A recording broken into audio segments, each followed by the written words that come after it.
one again down here. That's where they come, battling. Oh, what a grab! What a highlight! That's all it is. But there's a lot of airspace to cover for Milroe. Still looking, firing, near corner. It's caught! Touchdown!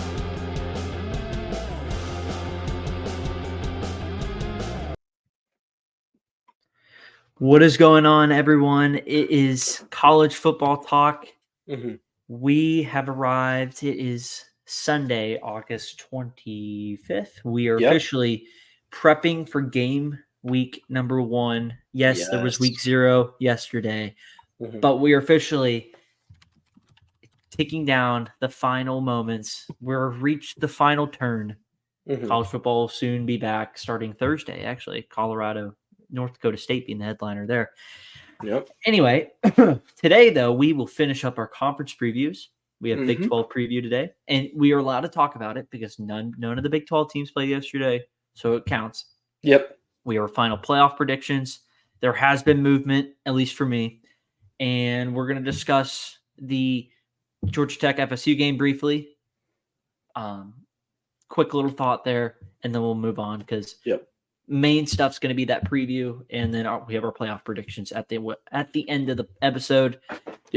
Which will all likelihood bring us down to our graves. So, no promises there. But as a reminder, though, make sure you guys are subscribed to the pod. Again, we are 12 subscribers away from. Sorry, I'm messing with my. No, you're good. You're good. My mouse here. We are 12 subscribers away from that elusive 100 subscriber mark, and we need your help to do so. So, if you know anybody that is not subscribed to the pod, or if you're new, welcome aboard. Hit that subscribe button on YouTube as well on Spotify. Helps us out, helps you out because it makes it easier for us to generate more content because we know that you guys are following along right there with us. So make sure you're doing that. And as always, if you are subscribed, keep liking and watching the videos because that's what helps us out the most. So it is. I'm gonna briefly skim through the week 0 reaction here. As Georgia Tech stunned Florida State 24-21 in Dublin, Ireland yesterday. Game had everything. Joe Tessitore and Jesse Palmer were slugging down Guinnesses on the broadcast live on air. So there was that. Game day was there. They were booing the crap out of Herb Street. But nonetheless, you would say Kirk Herbstreit got the last laugh after yesterday's game. He tweeted something out yesterday, and boy, what a troll job it was. It wouldn't appear to have been, but if you know the backstory, it just was like the cherry on top if he were Kirk Herbstreit. Anyway, so there was that. But as far as the game goes, you had 2 ACC teams coming in. Conference games start the year. Georgia Tech, we talked about him as a kind of the middle of the pack ACC team with a lot of upside. Florida State, new quarterback after losing Jordan Travis, along with a lot of people offensively like Keon Coleman, Johnny Wilson, Jaheim Bell. You lose Trey Benson in the backfield. So you lose a lot of offensive pieces. Defensively, you lose a bunch. How would they regroup is the big question coming in. Now, we both thought, I think, off the air, I probably brought it up while we were talking about ACC, how Florida State, expect them to kind of still control the line of scrimmage, be hard to stop up front defensively, and still be okay offensively. We even knowing Uyungale's limitations as the quarterback, you still got guys, Rodale Williams, Tolafili, sorry. No, he was like the returning back because they brought in Rodale Williams from Alabama. They bring in Malik Benson. You still have Jakari Coleman. So, like, you have some guys. Jakee Douglas. I don't know where I got Coleman from. Jakee Douglas, sorry. I think I was mixing up still Keon Coleman there. But, so you still have some guys, some new pieces, though. So how would that kind of how would they all mesh together? Yeah. Yesterday with the weather being on and off with the rain, it just was a big slugfest. It felt like both coordinators early in the game, both teams for that matter, just felt like they weren't trusting their quarterbacks. So it was a lot of the run game, a lot of like motioning, jet sweeps, a lot of that as if they were playing the college football game too much. Anyway, but the big issue was Georgia Tech was the more physical team all day long. I mean, even after Florida State went right down the field first drive of the game and just as if like a big like just stick it to everyone out there for what happened at the end of the year last year. So they come out and they make a point, but then Georgia Tech responds right back. And it wasn't even like a grind it down the field. I mean, they just went boom, boom, boom, right down the field. Nothing special either. That was the big thing. Nothing special happened all day yesterday that Georgia Tech did. It was just, we're going to run it right down your throat. And if you can stop it, stop it. If you're not, okay. It was a lot of zone stuff, RPO, and jet sweeps, motioning. Jet sweeps and a lot of getting receivers in motion to kind of confuse the linebacker group, which they did yesterday. Yeah. Florida State's defense couldn't control the line of scrimmage. They gave up 5 yards a carry, almost 6 yards a carry, if you start looking at the decimal points. And that was the big story. I mean, Florida State only ran the ball for 3 yards a carry. Georgia Tech, 5.3. So, and if you really just look at even at a broader scope, 197 total rushing yards for Georgia Tech to 98 total yards for FSU. Yeah. Now, Georgia Tech, again, controlled the line of scrimmage. I mean, they just did whatever they wanted to do with that D-line. And there's some studs on that D-line for FSU, and they just couldn't stop them. Yeah. Vice versa, FSU was very predictable offensively, and that goes with the limitations at quarterback. He is what he is. A lot of check down stuff it was. Nothing over the top. So Georgia Tech was able to either drop back and play they were able to drop back and, 5 or 6 back there and just rush 3 or 4. Or they were able to just stack the box and just make sound tackling. And that's really what they did. It was nothing special. But Georgia Tech was the more physical team.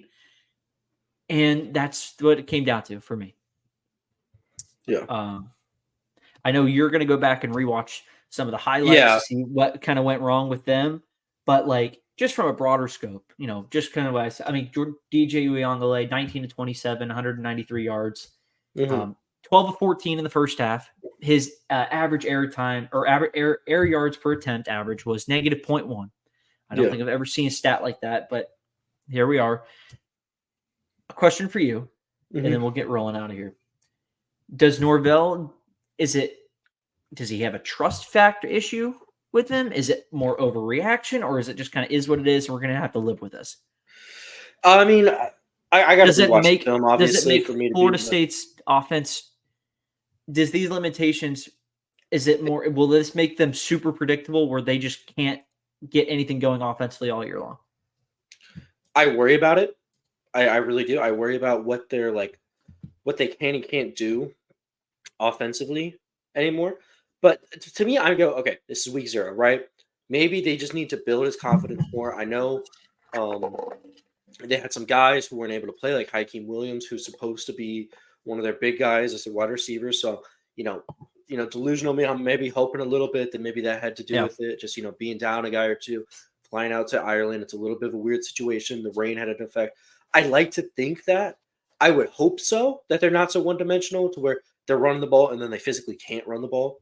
Yeah. Which is what happened. I mean, the stats just say it. I mean, they kept trying to run the ball and they only got, 3 yards a carry?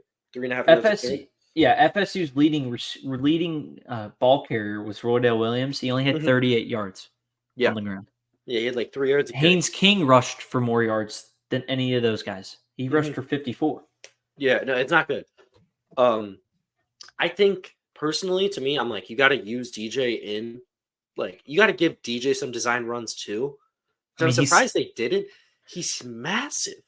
He's 250 pounds. He has the physical body of like Tim Tebow in his prime. Like, he physically is like massive like that. You need to give that guy more like running. But anyways, my point is that like I hope that this isn't. But like from the game, like what the stats say, I haven't seen the film. Obviously, I got to look back and watch it.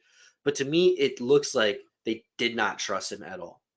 No, And yeah, it was a lot of just get the art. And there was some like pre-snap reads he was missing, which caused about a couple of bad throws. There was one throw late in the third where if he connects on it, it's a touchdown. And he is on his run. He's like kind of going to he's throwing like from like running laterally. Yeah. But he throws it downfield.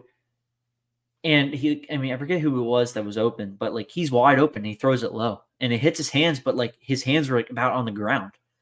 Like if you get that in stride, like that's a play he has to throw and make. Yeah. Like, and I don't even blame the receiver on that. Like you got to make that throw. You are the starting quarterback of Florida State.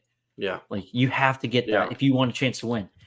He made a couple of nice throws down towards the end of the game. Like they weren't utilizing him well. They weren't none of the intermediate passing game was there. A lot of just again that it was like 5 yards or less was it for him. Right. So I don't know. We're gonna see. They get Boston College on a Monday night next week. So we'll see. It's just weird game. I mean, who knows? They should beat Boston College. They barely beat them last year, but I think that was a fluky game. And that was a weird one because it was like it was at Boston College. It was like a sleepy morning. It was like a big fog. There was a little rain. That was a weird one. I don't know just because of what happened last year, and also they don't have the same coaching staff anymore. No, so they should be all right. Boston College. I'm trying to see. Yeah, and they get them at home. So I think if they can do that, listen, they get the bye week. I'm gonna just pull my thing over my notes. Listen, like they have the bye week after Boston College, and then they get Memphis and Cal. Yeah. But then they're at SMU, and that one can scare you some because Preston Stone is a much better quarterback right now. I think, as far as pushing the ball down the field, and even SMU played terrible yesterday as a 28-point favorite, and I saw a little bit of that one. That's the only one I saw because I was like in the break room while on my break and the game was going. I was watching. I was like, man. SMU does not look pretty. No, they struggled mightily. They were trailing most of the game. Now they did find it at the end of the game. There was a big safety they got. Yeah. And then they were able to score right after. But like again, we're gonna see. That becomes suddenly a big game because now even Memphis, who's picked to be one of the top contenders as a group of 5 team. Is that a sneaky one now? I still think they're going to beat them, but like, I think Florida State's got to play better on the run. Their season will be dictated. I talked about it last episode with Big Ten, with Michigan. This team will go as far as that D-line plays. And if the D-line and the edge guys in that linebacker group can't play well and play up to standard, they're going to struggle mightily this year. Because if you can't get off the field, you're going to get up points. And then your offense, if they're struggling, they're just going to send the defense back out there. They're going to get tired. Then it becomes a depth game, and it becomes a whole big mess. So I think they're going to get it figured out. This changes my perspective, though, on if they're a playoff team or not, for sure. Because I was thinking for a second, maybe they found something in him. No. Doesn't look like it. Well, for now, but we'll see. Yeah. All right. Nothing this game. We have week 1 reaction or week 1 preview later this week, which we'll do all of our game stuff. So right. But we got previews to get to. So we will move to the Big 12 preview. We will start with rankings as always. Yep. We shouldn't be going too long like we did with the Big 10. But there's not as much to say about a lot of these teams, in my opinion. There's a lot more to say about some of those Big 10 schools. Yeah, and I think we'll play how we kind of did towards the end of the rankings last week. We'll go through like 16 through 13 or so, name them off, and then kind of give off anything that we each have. I will let you start, though, since I've started the last 2 episodes. Yep, I gotcha. All right. So I'm going to start with my number 16 team. I have Houston placing last in the Big 12. I see nothing special about this Houston team. This Houston team, to me, is a group of 5 team that is stuck in a Power 4 conference when they really have no reasonable reason to be there at all. They're not as good as any of the other schools by a large margin, in my opinion. I just think they're going to get killed on and off the field all season because I think there are going to be some coaching problems there. Yeah, they do bring in Willie Fritz from Tulane. I think they upgraded head coach. Oh yeah, I think for sure. Dana Holgerson's out, so they bring in a guy that actually is going to be able to recruit. Mhm. Like they were losing recruiting battles like in their home cities, and you can't be doing that. So But I think not they're even gonna, like just to like Texas and A&M, No. but like No. to like UTSA. Yeah, so upgrade there. But like you said, this is going to be a tough sledding for this team this year. Yeah. They haven't decided on who's going to be a quarterback this year. Mhm. They're going to attempt to try to run the ball more because they bring in a new OC. So, I mean, the running back room's decent with Parker Jenkins. He's back, which is good because he was like their workhorse. Yeah. But defensively is where I'm concerned with. You lose 13 guys.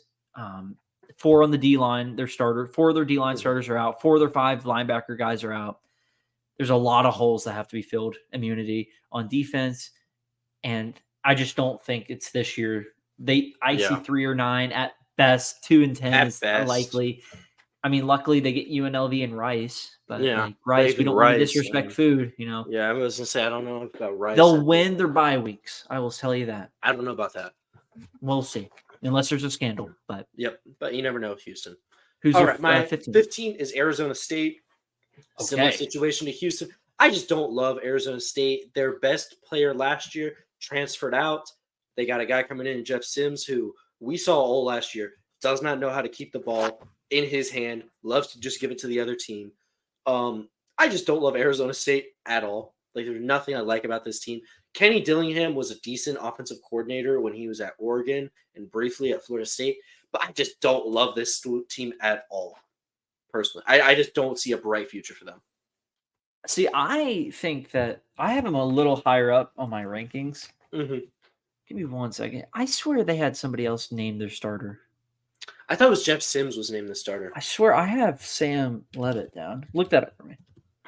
Regardless, though, I have BYU at 15. I think this team's going to struggle as well. I see 3 and 9. It's going to be a tough year. The quarterback room has to be a lot better. I mean, last year, their quarterback, Retzlaff, went 0-4 in his starts. He only completed 50% of his balls. But, I mean, it's him, Gary Bohannon comes in. So they're going to be kind of battling there to see who's going to start. I think Bohannon could be a slight upgrade. Yeah. Because where he's been at Baylor and I want to say, he was only at Baylor. Okay. But like the offensive line was terrible in run blocking. They're okay in the pass pro, but like if you can't run the ball, what are we doing? Sam Levitt was named the starter. Okay. And so I think that that's better than significantly. Yeah. Okay. But they do bring back 4 starters on the O-line. Yeah. BYU does. But like again, like they need to improve running the football. The only thing they will say is they do have 5 guys coming back on the receiver room. So that room's deep right there, which is good.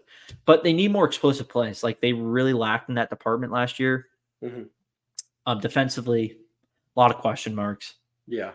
Secondary loses 2 of their top guys. It should be okay, but this schedule is brutal. They're at SMU, at Wyoming, Kansas State, at Baylor, Arizona, Oklahoma State, at UCF, at Utah, Kansas, at Arizona State.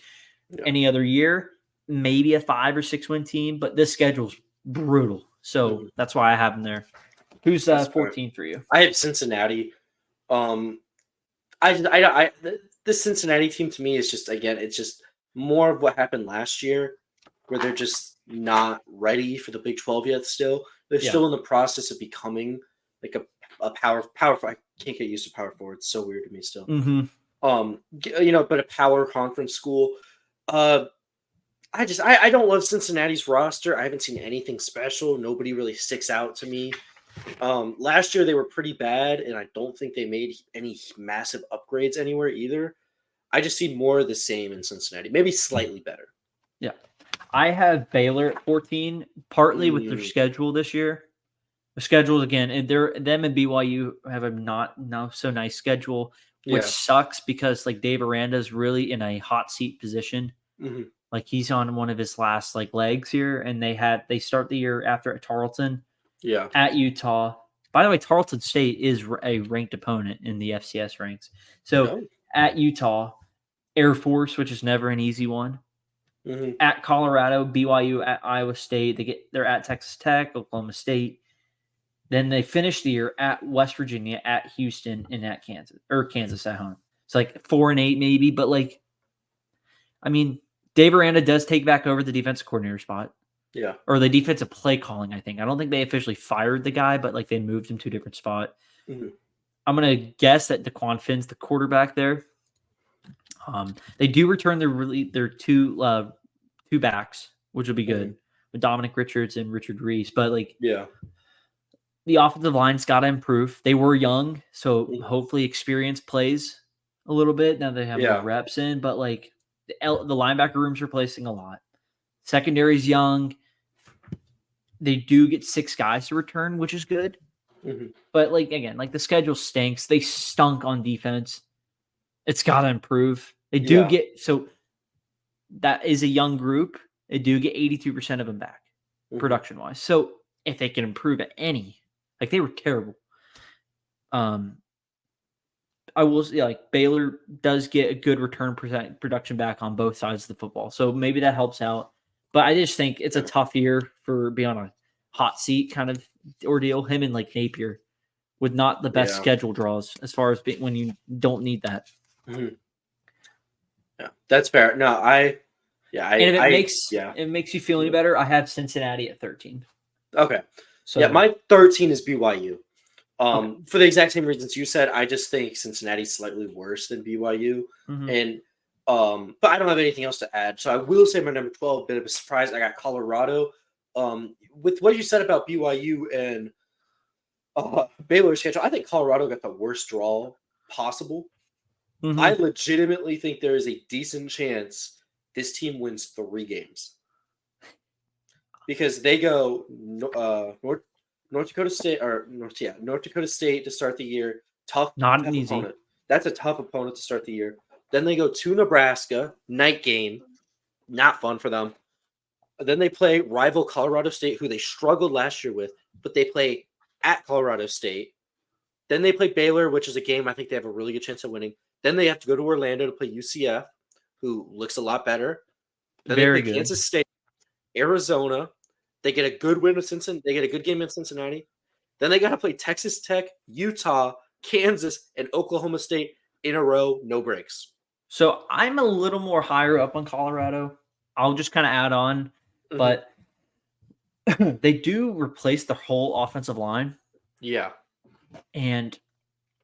But I think the new guys coming in now, it may take a little bit because we see this with the transfer stuff, but like, I think they're going to be a lot better offensive line wise. And that was the big thing. Like they couldn't pass pro and they couldn't run the ball. So they do bring in, including guys, they brought in Jordan Seaton, who is the top offensive tackle. Yep. They bring in some guys from Houston, Indiana, UConn with experience, but like they bring a new OC. I think all the running backs are gone. LOL. But like they get a few guys transfers in Dallin Hayden and Rashad Amos, who should be okay. They're both 1,000-yard. Like Amos is 1,000-yard rushing and the MAC. So, I mean, Shedeur Sanders is going to be elite. Yeah. He went 27 touchdowns to 3 interceptions last year with all that crap that was going on in the backfield.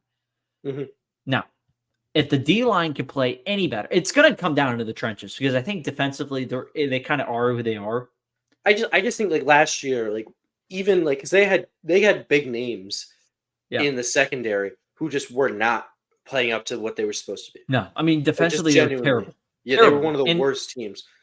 Like it was embarrassing. Every week in, week out, they could not stop anybody. I see. I think I'm a little more up on them. I think you're a little bit more up on them. I don't think they're going to be bad. I just think the problem is their schedule is brutal. I see 6-6, 7-5 at the highest. Because like I think about it like this. Like, I don't think they could beat Nebraska. I think they struggle against Colorado State, and then they play UCF in Orlando, which is not fun to play in the bounce house. Losses are at Nebraska, at UCF, Kansas State. The Arizona game, that's why I put 7-5 or 6-6 because that's a toss-up for me. Cincinnati's a win, but like I see loss. So Nebraska, UCF, Kansas State, Utah, and at Kansas are for sure. Oh, and then Oklahoma State at the end. Those are all for sure losses. Arizona is going to be that one in betweener. I'm not sure on. Because I see bare minimum 6 losses. Now, North Dakota State, I'm out on. Like, I about put like a 50-50 on that too. But that's you my never golden child. No golden rule here. Never, ever, unless you have to. Yeah. Schedule a team that ends in Dakota. Yeah. Absolutely don't ever do it. The only teams on this schedule where I see Colorado goes in with a more than likely chance of victory is Baylor and Cincinnati. And that's why I said they only have 2 absolute wins on their schedule to me. Because they get both of those games at home, and no offense to both of those teams, but both of those teams are not very good, right? Like, both of those teams are just teams that they don't really know their identity. They're kind of looking – they're probably going to get a new coach at the end of the year, if we're being honest with ourselves. Yeah. Especially in Baylor. I think those are 2 teams that they have a good chance of winning. But everybody else on their schedule is a grind. That is not a W in the column to start the season. You got to really sit there and think, like, okay, they got a plan because this game's going to be a struggle. Like, I think like North Dakota State sucks to start against. Then Nebraska, who is on a resurgence, and both of our opinions, we think Nebraska is going to be a lot better this year. Yeah. And then Colorado State always gives them the fight for their lives, and they're going like to Fort Collins. Like, that's not fun. And then they play legitimately the best teams in the conference after that. So 13. We're on number 13, aren't we? Mm-hmm. So I have Cincinnati there. I'm number 12. I have Colorado at 12. Okay. But I think we were on 13. Yeah. So Cincinnati I have there mainly because they do get the entire offensive line's back. Their top running backs back, and they ran the ball already really well last year. Xavier Henderson's back at receiver, and he'll be the top guy. He was at Florida first few years. Brandon Sorsby's going to be the starting quarterback. He transfers in from Indiana. He needs to play better. Yeah. They need to do a lot better in the red zone offensively. They were not very good in that department last year. They only scored on 51% of the red zone trips. That's 115th nationally. Mm-hmm. Now, there's a new tight end room. There's a new DC though, which is going to be something they're going to need to keep an eye on. They're going to be going through a completely different scheme change. Linebacker room's a question mark, but I just see 5 and 7. Like, that's just their back end of the schedule is a little brutal. And I just don't know if that defense is going to be good enough to keep them in games. So, 12, I put Arizona State. I'm just going to quickly brush through because I know you're 12. Who do you have at 12? Colorado? Yeah, I had Colorado. Okay, so like number 12, I had Arizona State. 7 and 5. I do think there's an improvement, and I think they could be better. I don't love what they have. So Dillingham likes Levitt at quarterback. Yeah, I mean, he named him quarterback pretty much right after Rashada transferred. Mm-hmm. Now, the quarterback room needs to stay healthy a little bit better this year. They do. The offensive line was terrible last year, but they were decimated by injuries. They had 11 different line combinations. Yeah. So the offensive line, if healthy, should be a lot better this year. You've already saw they can compete with some, like they gave Washington a fight for their life last year. And that was at Washington. Yeah. I mean, they lost a few close games. Cal was a close loss. USC was a closer loss. There was the Washington game. UCLA, they won by 10. But there was signs of life in that program, which was kind of left for dead after all the allegations and stuff with Herm Edwards and all the recruiting stuff. Disaster. But they get your starting running back. They do lose Elijah Badger to Florida, which is a big loss. That's nothing that's going to be shamed about. So, but I think they do still like their wide receiver room. We'll see what we can get out of that. Defensively, they got to get more turnovers. They only had 9 all year last year. So that's going to have to be something they got to step up on. The D line is new. The D ends should be all right. Linebacker room is young, has good potential. And I think the schedule is favorable a little bit. I can see some wins. There's a toss-up game in there. Mississippi State, by the way, they get them at home week 2. Here's your wacky one. Yeah, but Wyoming, Texas State, Kansas, I think they can beat Kansas. I think they get in at home is going to be nice. Now, I don't know if I did this on purpose or not, but I did. I think they can, for some reason, I gave them a win against UCF. So we'll see there. Come back to me later in November on that one. And then BYU, I think they'll beat.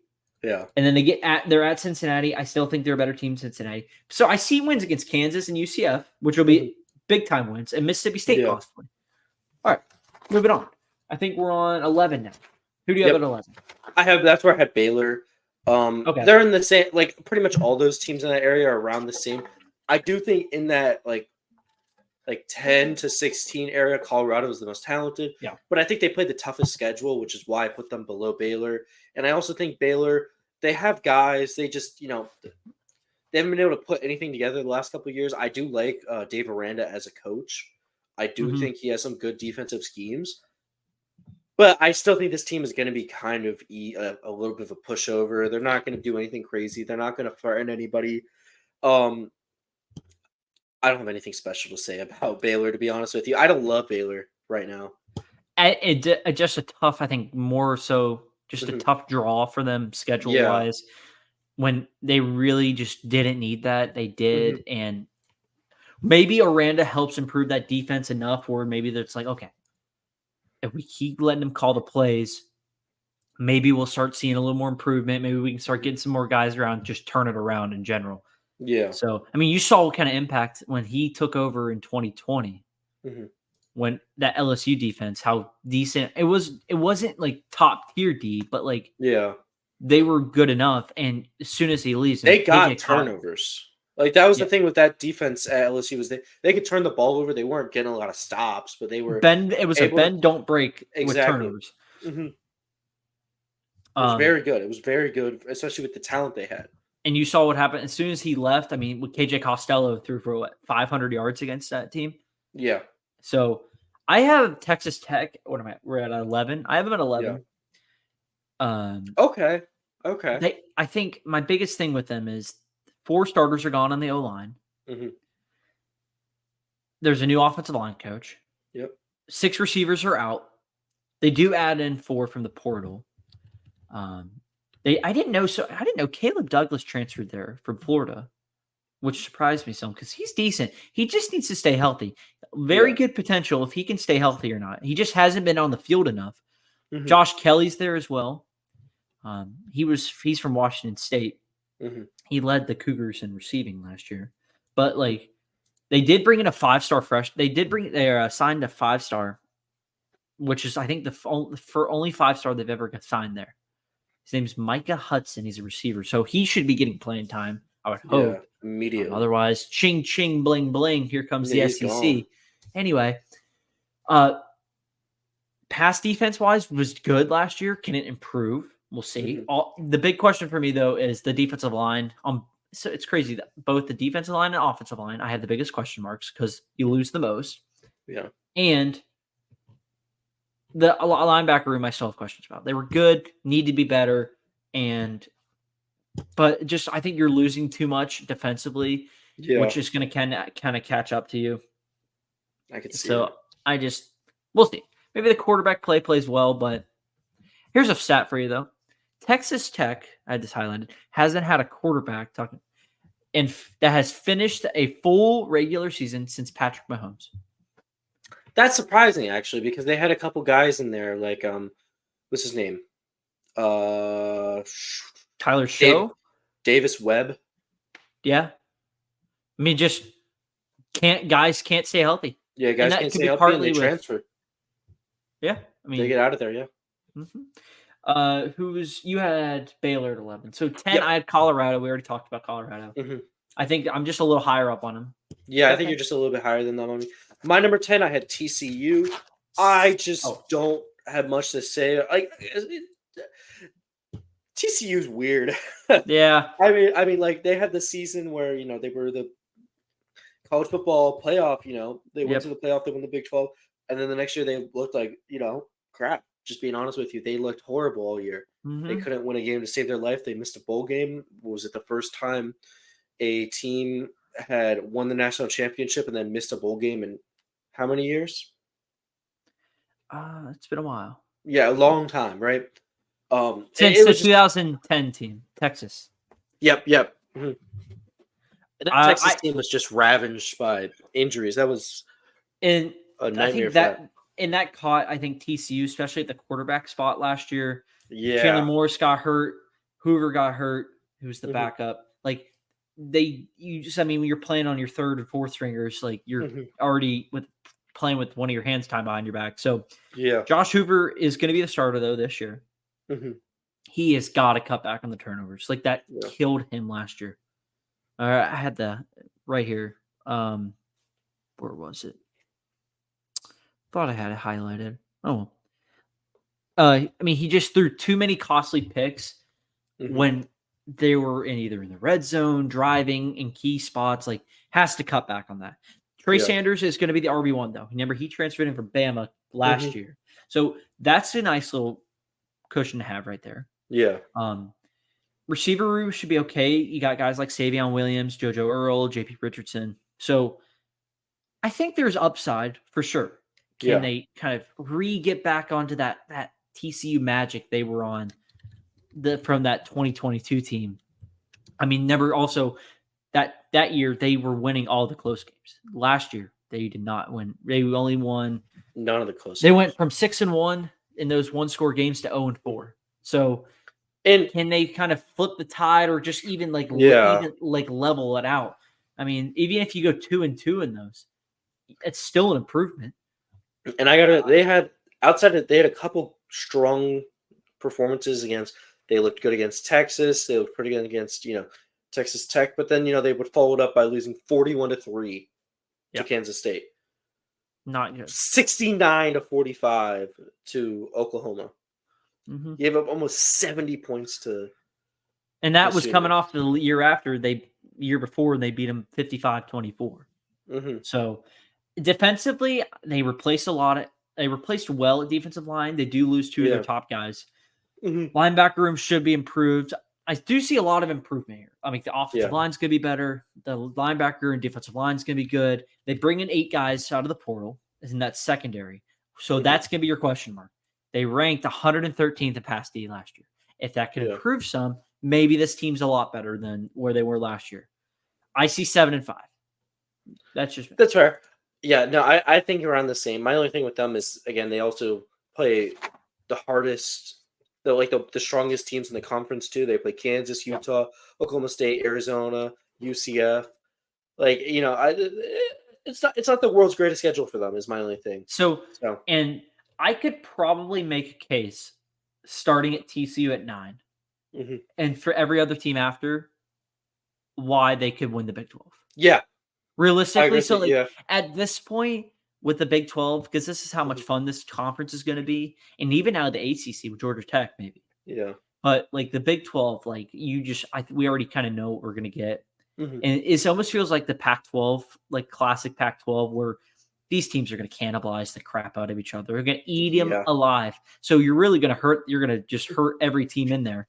But the one saving grace is that with the new playoff format, at least somebody is going to get a shot at the playoff. Somebody's going to get in, and they're going to get a bye. Now, how many they get in after is going to be a question, because, again, if the 4 seed, let's just say, because they'll be the worst, let's say Kansas State wins the conference with 3 losses. Yeah. I mean, that's, you're only going to get one team in. But, again, at this point, every team could win it. So I have Arizona at 8. I know. Okay. A little surprising. A little low.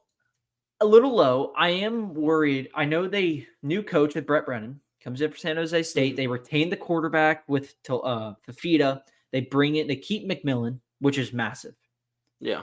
Now, what I am concerned with is the D-lines, the defensive side of the football. They lose 9 defensive linemen. The second and third D can be better, but will it? And the biggest question for me, is all that roster turnover, especially on the defensive side of the football. Like I said, I mean, even with all of what they're going to bring back offensively, if my team's in a shootout every year, is that good? Because you may win some games, but I mean, they're at Kansas State, they're at Utah, coming off a bye, and then they go Texas Tech at BYU, then that Colorado game.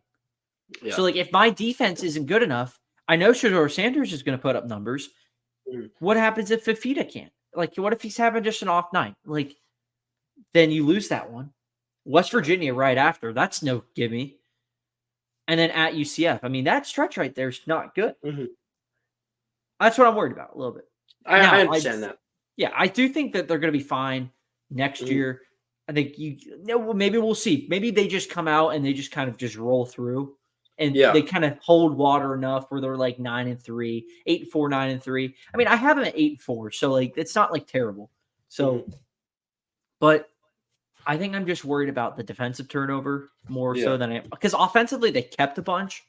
Defensively, because you still got to stop them. You can score all these points, but like you can do what USC did and not stop anybody. Who's your number 8? My number 8 is Iowa State. Okay. I'm a little bit. So my thing with Iowa State is I just think they're very down the middle. I mean, they're going to be better than they're better than the teams below them. Yeah. And they could reasonably make a push and win this conference. But I just don't think they have the firepower to. Like they don't have enough of the athletes to really dominate and play like a lot of the teams above them. Like teams like Kansas State, Oklahoma State, UCF, West Virginia. They have athletes. They have guys who can take over. Iowa State just doesn't have that. I think the quarterback position is going to be really good for Iowa State. I have them at 5. They've been good at quarterback for many years now, though, too.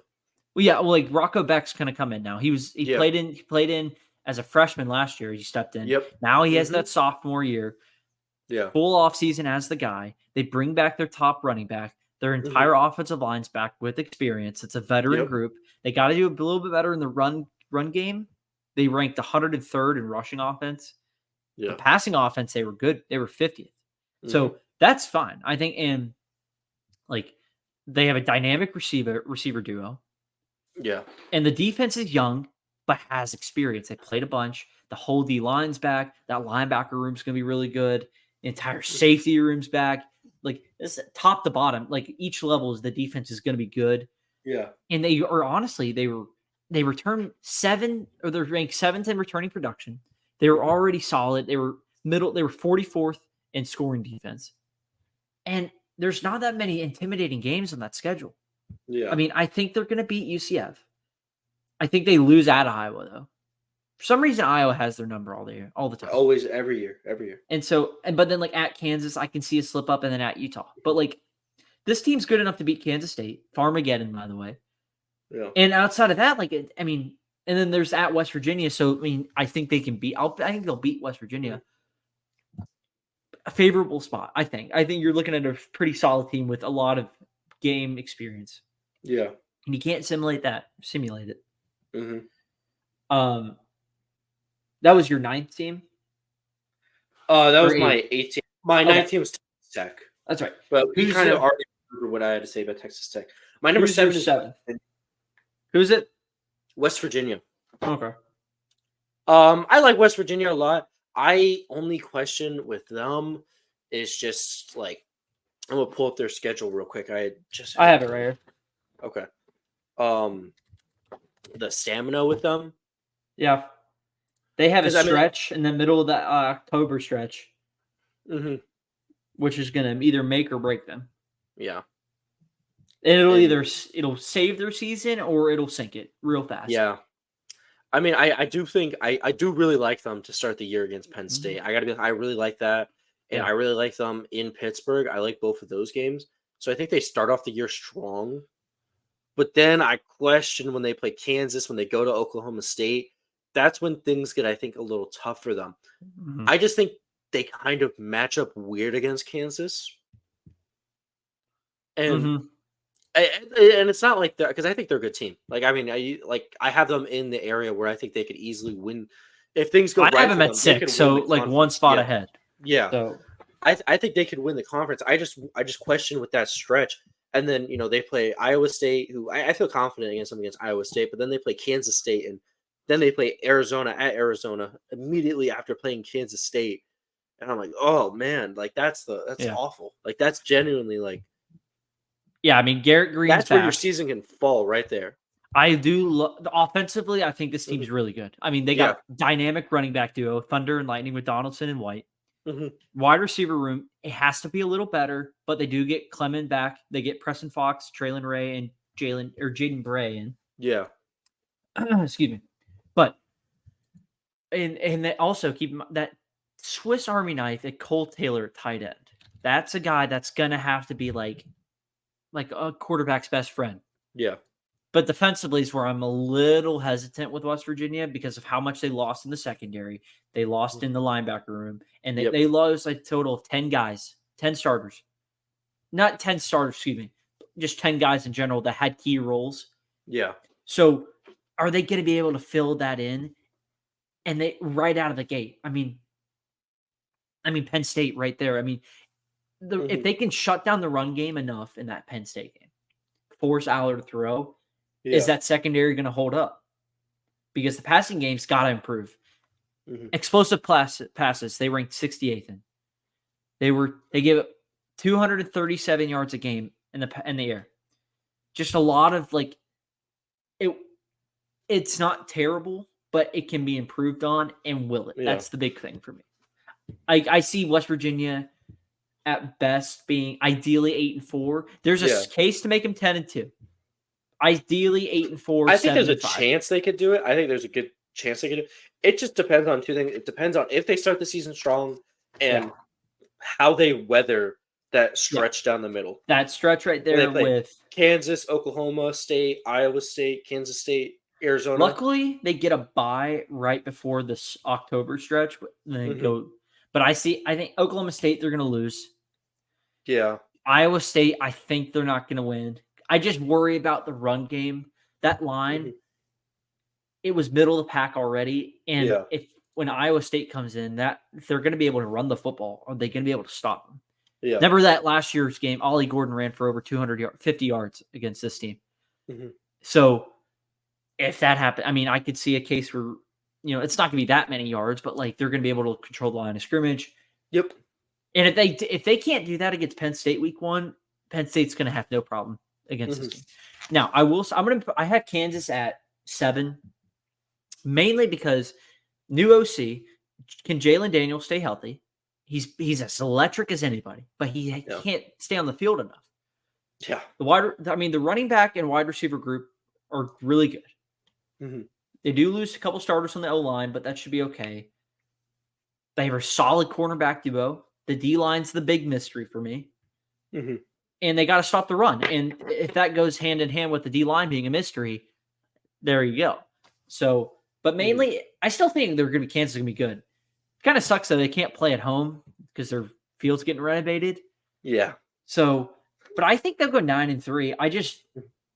That all depends on if their quarterback can stay healthy. Because remember, they don't have, Jason Bean's not there anymore. So if Daniels gets hurt again, where do you go to? And do you even have that kind of confidence in that guy? I get that. Who is your number 6? My number 6 is UCF. I got the Knights at number 6. I think what helped them more than anything for me, in my opinion, is that they play one of the easiest schedules in the conference. Yep. Just quite quick. They play 2 ranked teams. Preseason. They play preseason ranked. But I mean, if we're being honest with ourselves, I think these teams will still be ranked, and they'll probably be the only teams ranked on their schedule. Outside of West Virginia might be ranked near the end of the year.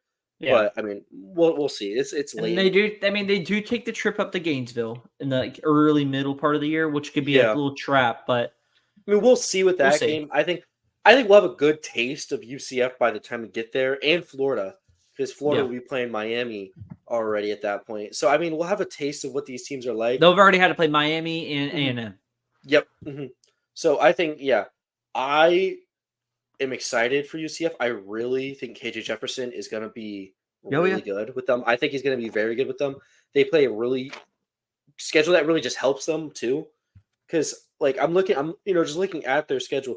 They get their 2 toughest games at home in Arizona and Utah. Those schools have to come to Orlando, which it's not the craziest environment. It's not, Well, that Utah game too is a Friday night game. Yeah. An 8 p.m. Friday night game. Already, the time is crazy. They've already given a time for that. It's insane. But To me, that's nothing but good for UCF. Mm-hmm. Like, that's the best possible case scenario you could have had. And before they go to like West Virginia, they get a bye too. Gotcha. Like, that's like, to me, I'm like, if no, they don't. Yeah. Oh, before they go to West Virginia. Before they go to West Virginia. Yeah. I was thinking after. I was like, what are you talking about? They get a bye and then they play West Virginia. So they get a bye and then they get to travel. Mm-hmm. I'm really high on UCF. I really like UCF. My only question with them is if they don't lose the dumb games, right? Because UCF loves to do this where they play great and then guess what? They lose to Iowa State. Yep. They lose to BYU. And then you're like, what's up? And then they beat Arizona. And you're like, what? So I think there was just a mistake on that scheduling thing because I don't have them losing to Arizona State. Maybe I do. I don't know. I don't have them because I wrote down L's next to all the team schedules. Yeah. I think this is a team. I have them fourth. I'm just kind of skipping it because we talked about West Virginia and Iowa State already. Yeah. Or just behind them. Mm-hmm. I have this team going 10-2. I really think this is a top-notch team. I think they could. KJ Jefferson is, I think, is the quarterback that, they struggled mightily last year a little bit. He took a step back last year because of how poorly Arkansas played up front.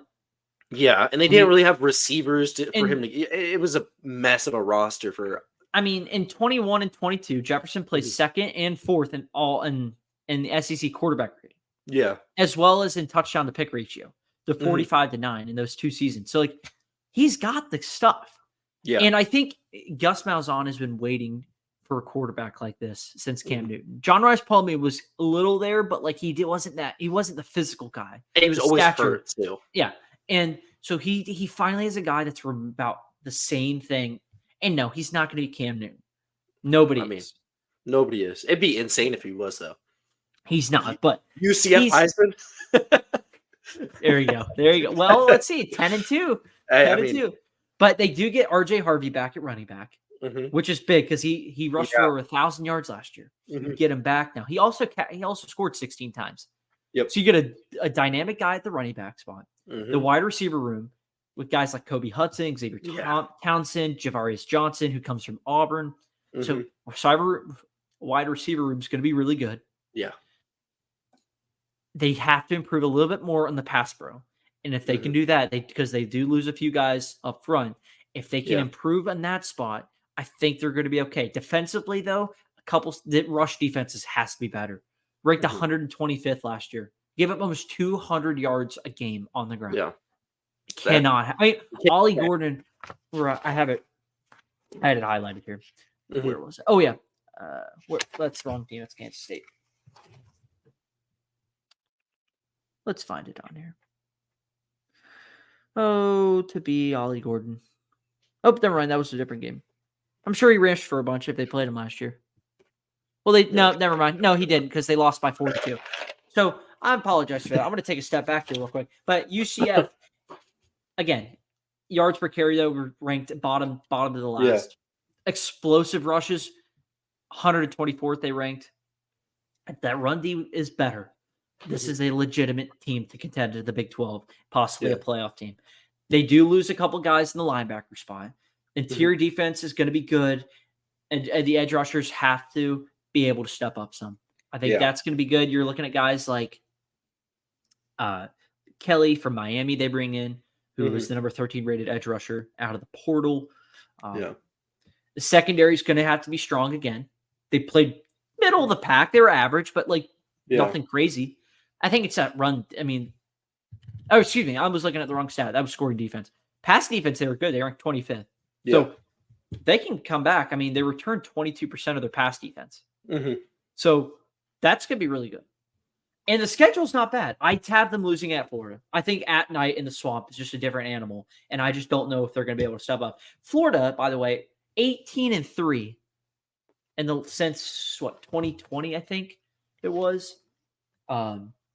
I got to look up the full stat word since when that goes back to. But they don't lose very often in the swamp. I mean, they lost to Arkansas last year because of poor special teams and poor execution. Will improve this year. I hope that special teams mat they brought on the sidelines maybe helps out some. But the swamp at night, if it was like a day game, I'd change my mind maybe, but like at the night, it's a different animal. And then at Iowa State, I think are really the two slip ups. Other than that, I think this team is a 10-2 team. Legitimately think this is a like Malzahn knows how to win with not so much. I mean, look what he did with some of his last years at Auburn. So I like this team a lot. I really do. Who now as far as our top 3 goes, who's your 4th, by the way? Kansas. Okay, so we talked about Kansas already. Yep. So our top 3 are all the same. I think so. What order do you have them in though? All right, from 3 to 1. Number 3 is Oklahoma State. Okay. Number 2 is Kansas State. Okay. And number 1 is Utah. Okay, so I had Kansas State 3, Utah 2, and Oklahoma State 1. Okay. All right. I'll let you go first, actually. I'll let you go first. I have Kansas State at 3, and really it's a toss-up between the 3 because all of them are going to be really good. Avery Johnson comes back. He's a dynamic guy. I was looking through their schedule last year, kind of like what went wrong. Yeah. They lost a bunch of just fluky kind of games. So they could have easily been 11-2, 12-1. Like this is a team that ended up finishing with 10 wins last year anyway. Yep. So and Avery Johnson comes in. Let me tell you how good he is. He beat the guy that just got named the starter at Ohio State University. Like that's how good he is. His running ability is second to none. Yeah. And his passing game is only going to continue to grow. So that's going to be outstanding. I think Kansas State's going to be a really good team. The only thing I don't know, I'm just holding back on. I just don't know if they have enough weapons on the outside. They lose 2 of their top guys. Are they going to be able to replace that? And they also do lose, they have a new tight end room coming in. So the weapons on the outside, I'm sure they're going to be able to be fine. Like these guys know how to win. Kansas State's one of the best teams that knows how to win with not a lot. They're all about developmental and winning with not so much. They have resources, but they're not competing with the Oregons or the Georgias or the Bamas of the world. So they know how to win with little. Now they do get Dylan Edwards in though from Colorado, which I think is going to boost that running back room already with DJ Gibbs. Defensively, I think they're going to be good. They do bring back a couple guys on that D line and DN spots can be really good. I just think they're going to lose a few games. There's a stretch real quick. They get Oklahoma State at home. I think that's a loss. But then they get a bye week, and then they go to Colorado, and then just squished in the middles before Kansas is at West Virginia. Yeah. And then they go at Iowa State at the end of the year. So I just think there's a few games poorly spotted. I think they're going to slip.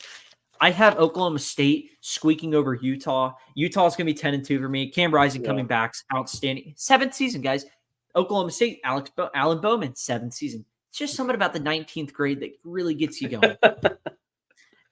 If Cam Rising can kind of revert back to what he was before that ACL tear, and so far in the reports through spring ball and summer is that he has. Yeah. I mean, that's a complete 180. That's a complete player. Last year. They had a pig farmer and a semi running back playing quarterback last year. And they were still winning games. Yeah, they were still winning games. They beat Caleb Williams at USC. They almost beat Washington if their defense was worth a dime. Remember game day went there to Salt Lake City when Oregon came. Yeah. Oregon crushed them. But before that, going into that game, they were a 1-loss team. So, that just shows you how good of a coach Kyle Whittingham is, how good of a team overall. And you get Money Parks back, Dorian Singer, McLean, Pittman. They have guys on the outside. And tight end wise, 7th season for Brant Keithy. Okay. We're just bringing everyone back for our 7th and 8th season. They love old guys. I can't confirm or deny this, but I want to say that Rising has another year of eligibility somehow for next year, but I don't think he is coming back. I think, thank God, he's not. Defensively, they should be really good again. They returned 70% of their defense from last year, and they were already a top 20 defense. So, what's stopping me is that the game of the year in my hand in the Big 10 or Big 12 is at Oklahoma State week 4. Yeah. And then at UCF that last week of the year. That's just terrible. They get Iowa State the week before, no bye, and then they got to go cross country on a Friday night on a short week. at UCF. Just terrible. Again, bad spotting in that schedule. Other than that, This is a complete team. And then Oklahoma State, I'll just round it out here. Ollie Gordon, Alan Bowman's back. And Bowman can cut back on his turnovers. He plays pretty good ball. Yep. That's the big thing. Because the offensive line's got to improve a little bit. As crazy as it seems, though, because of how good Ollie Gordon was, the rushing attack wasn't very good last year. They ranked 103rd in O-line run push, and yet 20th in explosiveness, and because that's how good Ollie Gordon was. And so they do return 7 other guys. The returning production is really what is giving me Oklahoma State over everyone else. Yeah. And they returned 7 linemen. They're really good in pass pro. They returned 2 of their top receivers. They're going to have a really good tight end room. Defensively, 9 starters are back. And it's defense that struggled some, but I do think they do return 80% of their guys. The whole secondary's back, but they got to put better, obviously. Yeah. And the pass rush, I think, is going to improve. There's a case on Oklahoma State's schedule. By the way, the most favorable schedule, in my opinion. They could go 12-0. This is a 12-0 team if you actually kind of dig through. South Dakota State to start the year. Then they get Arkansas at home. Arkansas is not going to be anything this year. Yeah, I don't think so either. At Tulsa. And then there's the Utah game. If they get through that, they go to Kansas State, and then they get West Virginia. That's that 3-game stretch right there. Yeah. After that, it's a bye week, and then they get BYU, Baylor, Arizona State, TCU, Texas Tech, and Colorado. Those are all bottom-tier Big 12 teams. Yep. If they survive that first 6 bottoms. That's it. That first leg of the season before that bye week. If they get through that, I mean, okay. Who are they beating? Who are they losing to? I ideally 10-2, 12-0 is where I'm at. Give me your. I think they could do it. My only thing with Oklahoma State is they always collapse on a stupid game after a big win.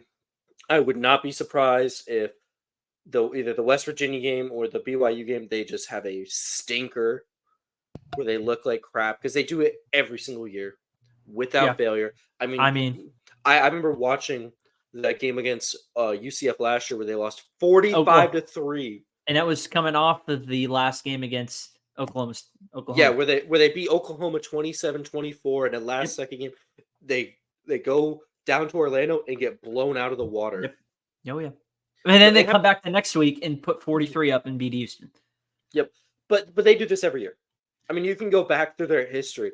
They do this every single year where they will play some school that they have no business being in a close game with, and then they just struggle and struggle and struggle, and then they blow a close one, and you're like, how'd they do it? You know what's crazy? Like they did to West Virginia the year before that. Yeah. The first 3 games of the year, and all the September games, so the 3 games. Yep. Ollie Gordon only got 6 touches a game. They eventually realized, oh wait, we have a Heisman dark horse in our backfield. Why don't we hand it off to him? He then goes on to 1,700 yards, over 1,700 yards, 21 touchdowns. He's the only running back since Barry Sanders in Oklahoma State history to eclipse over 200 consecutive 250-plus yard rushing games. But, we just 6 yards a carry. And they still went 2-3. And that was they lost to South Alabama last year, 33-7 at home. Is that even possible? They still won 10 games. And they beat a solid A&M group last year, bowl game, which I think really is a nice boost into this year. Yeah. So, give me your all right. Do you have anything else to say for Utah and Kansas State? The only other thing I'd say, Kansas State, I'm just kind of like, they're good. I mean, there's nothing really to say too much. They're good. They're going to be great. I mean, they do it every year. It's like without failure. That is a program that knows how to win football games. But what I want to say about Utah and why they're number 1 for me is I do think in a little bit they got a pretty good schedule for the most part. I mean, there's not fun at the end there, but they get their 2 toughest games near the beginning of the season. So they get to a little bit on cruise control where they get to play Arizona State, TCU, Houston, BYU, Colorado. And then they get to play Iowa State, but they have a little bit of time where they can build cushion. They can build, they can rest guys. They have space to do that. And I think they just had the best defense in the conference and potentially the best quarterback in the conference. And those kind of dynamics, you win a lot of football games with those dynamics right there. For sure. And I was going back and forth really with them. Mm-hmm. I think they're going to be the best team in the conference just because they go from they for the most part were a elite team every single year in the Pac-12. What only stopped them was that Pac-12 always had more guys with better talent, schools that could just get better players. That's what always held them back. And now they're in a conference where you're on the same playing field. Nobody is significantly more talented than you at all. Yeah. You are on. So to me, this is like their first year in the conference. It's their year to win it. I mean, even it's their year to win the title. They're going to get a chance at the playoffs. Yeah. I mean, 21-22. Remember, they were back-to-back Pac-12 champs. And then really what stopped them from probably winning it again in 23 was just the rising injury in the Rose Bowl, where he was out the whole year. Mm-hmm. And even then, they only won. I mean, they win. They went. I think they went 9-5 last year. Could be wrong, but let me double check. Yeah, they went 9-5 last year. Okay, yeah, because they lost the bowl game to Northwestern, but still a hell of a season. Yeah. So we get through the rankings. So we're gonna speed through here before we have our prediction time. Yeah. So championship prediction. I have Oklahoma State beating Utah. I think it's going to be a rematch. I think it's going to be a really good game. Mm-hmm. I just think Oklahoma State has better pieces around.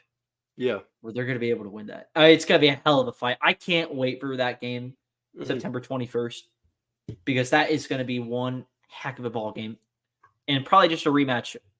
I think this is the season of rematches of big games and just across the board in college football, especially with the new playoff coming in. Yeah. You're going to see a lot more rematches. I think how the schedules have all set up now, with especially too with expanded teams or expanded conferences. I think you're going to see a lot of rematches. Who do you have in the Big 12 title game? I got Utah versus Kansas State, with Utah coming out on top. All right. And even then, you could see it's. I could see a spot where both of them are both playoff contending teams. I could, yeah. I mean, I'll give you an insight right now. I have both of those teams making my playoff. I went back and forth with Utah getting in because I have Oklahoma State. Right. I come down to the spot, and I'll talk about here in a second with the predictions, but like, there's going to be so many teams, I think, with the same record. How does the committee figure this out? And you're going to see, and because remember, you have to leave one of them open for the group of 5 team. Yeah. So, all right, sleeper team. I put the entire Big 12 starting at. I think that's completely fair. Up. I mean, there's not one sleeper team because the entire conference is a sleeper team. So the entire conference. Give me anyone's best bet. So that's what I put. I think that's completely fair. The only other team I'd say is maybe like West Virginia, because people are a little bit not as high on them as we are. But I would say UCF or Iowa State possibly. But I think we're both so high on UCF. I don't know if we could call them sleepers because we're not sleeping on UCF really. True, but like if you go to their, I think odds wise, they're still plus one. They're not. They're in the thousands. Yeah. So that, but again, like I would put the entire, even like Colorado. Hell, why not? Dion, can you imagine if Colorado won and Dion just is up there, trophy presentation, and he's just pulls out like a receipt list. That's attitude. And it starts with like one guy they suspended from like asking questions again in the in his press conferences.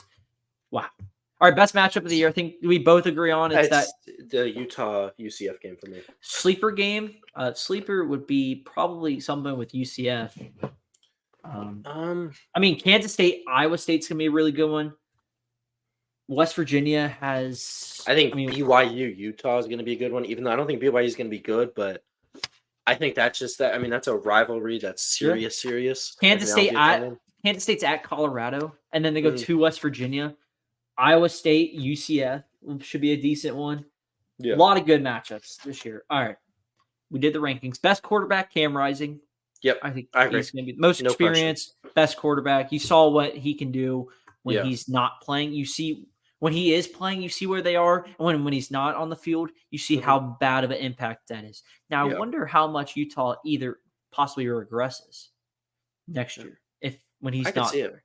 Unless he decides unless they bring that pig farmer back out, maybe he does some shit. Nah, Barnes ain't coming back. My bad. Didn't mean to cuss. But you what'd you say? No, we're good. We're good. Oh, immunity. All right. And the best player, I have Ollie Gordon as that. Yeah, me too. I got Ollie Gordon as my best player. I don't think it's close either. No. I think this is the only guy going into the year where you have a legitimate, realistic Heisman odds for him in the entire conference. He's the only guy who I think is the best player at his position without a doubt in the conference either. Yeah. Ollie Gordon for sure. All right.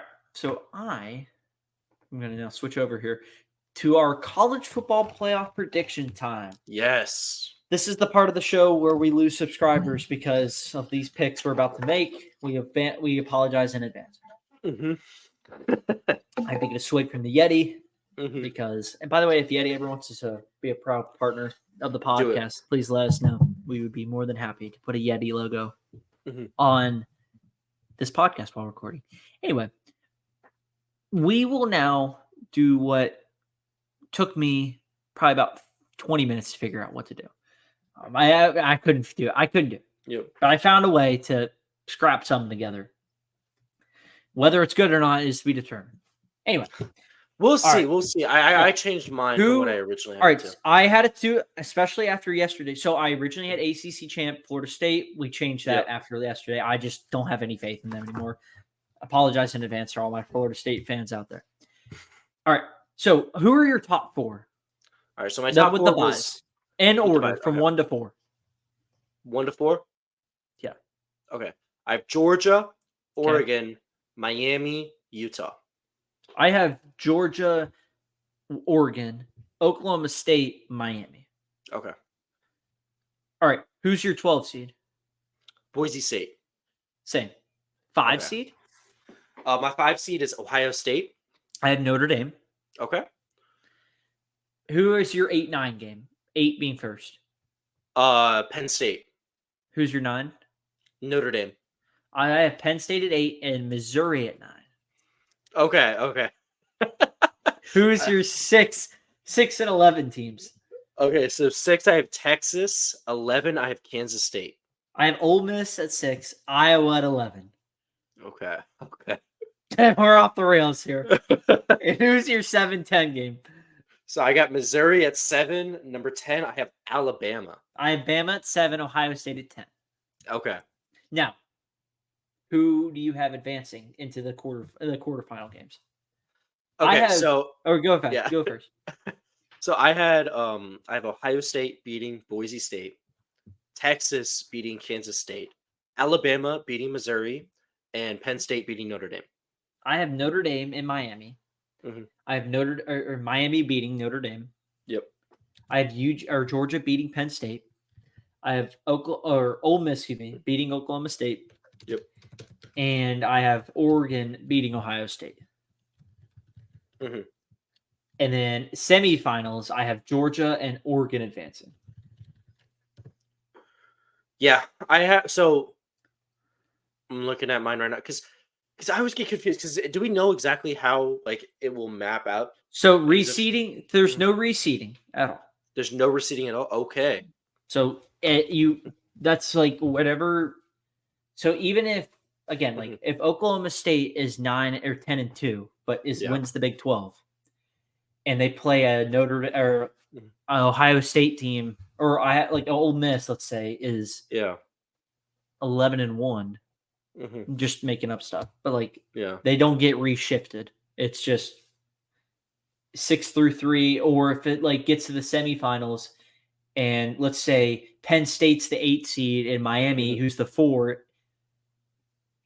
Or if trying to think, it would be if 5 and I'm gonna look up it's not there's no reseeding at all. Yeah, I will say that nothing gets reshifted, anything. You play by the seed you are. It doesn't be off your ranking, and that's what people are going to have to realize with the playoff rankings when they come out. That doesn't necessarily, just because you rank 6th in the country doesn't mean that, or let's say Oklahoma, again, I'm just using Oklahoma State. Let's say they're ranked 10th in the country in rankings, but they win the Big 10 or Big 12. They will be the 4th team, and that will not change after that. It doesn't revert back to rankings after the first round. You are where you are, and that seed you are is where you sit. So it's kind of like in the Big Ten, like March Madness. Like this is wherever you're seated, that's just where it falls as far as home and away. Now, again, like quarterfinals and on, it's neutral sites. So, but I have Georgia and Oregon in the national title game, which would be phenomenal. Yeah. Who's yours? I have Georgia and Oregon in my national championship. That was from the beginning. That's what I thought it would be, though. Yeah. I was just trying to think of how it would shuffle out correctly, in order. Because I'm gonna be honest with you, from the beginning, I think those are the two best teams in the country. I don't think it's particularly close either. I think everybody else is just like a tier below right now. It'll be very interesting to see. But again, if Georgia can go through, even if they're like 11-1, I still think that they would still be favored over just about everyone in this field. Yeah, at least on paper, we'll have to. Obviously, you got to see how this. I mean, if the D line, the secondaries can be a little young because they do lose a bunch. They lose the three top dudes with Lassiter, Bullard, and Smith all leaving. By the way, Tyke Smith turning heads at Bucks camp right now. Anyway, I will say, if they can replace the secondary and that D line is solid enough, and they can get negative plays, they will be fine. I have no doubt. My final four because it took me a second to really understand how this like bracket system works, but it would be Georgia, Ohio State, then it would be Oregon and Texas. Yeah, that's how it would look. Yeah, it took me a second because the bracket looks so weird, like when you actually look at it like this. Yeah, but that's what my final four would be. My national championship would be Georgia versus Oregon. I would have 1 versus 2, and to finish as if it was General Sherman. March of the Sea, as he burns down Atlanta to finish off the South. I think Georgia will do the same. I think they have a point to prove this year. I think they were the best team in the country that got left out. Yeah, and they probably had an argument to be in. They just not enough dominoes fell last year. They got left out. I think they were the best team not to be in. And so I think they're going to have a point to prove this year with everyone really coming back. They do lose some guys, but I think they're going to be good enough to kind of work their way through the schedule, get through the bracket, and why not win it and win in the home state where they lost it back in 2017. They get it done in 2025. By the way, the fact that was almost 7 years ago, that's wild. Yeah, it is. That the second in 26, almost 7 years ago. Gosh, I'm old. Anyway, I think Georgia's going to beat Oregon. I think it's going to be a hell of a game, and dogs on top. Yeah, I think Georgia beats Oregon too. I think it'll be way closer than that match a couple years ago, though. I think this will go down to the wire. But I do also think Georgia is still above Oregon. Close game, though. I think those two teams are pretty evenly matched. Very good game. All right. We made pretty good time for all that stuff we did today. Yeah, we did a lot, and we got it done in less than an hour 30. Yeah. Much better time than we did Big Ten. Oh, dude. I mean, the Big Ten just sucks to talk about, though. Listen, just like the Big Ten, we're grinding it out. Yeah. Just putting our head down and working. But we get through it all, and make sure you guys subscribe to the channel. We're trying to get the 100 mark as far as subscribers go on YouTube. Also follow and subscribe on Spotify or wherever you get your podcasts, except Apple Podcasts. Yeah. So everywhere except there. We're on Amazon, Spotify, or usually most of the other ones. But just hit that subscribe button regardless. And if you're not subscribed, do so. And if you are, like, and just watch the video. Yes. Tell us what you guys think about it. Love to see more comment feedback. I don't see that a whole lot, but make sure you guys are doing that. We'd love to just get more interaction with you guys. It's not required. Yeah, it's not required, but again, always recommend. Yeah.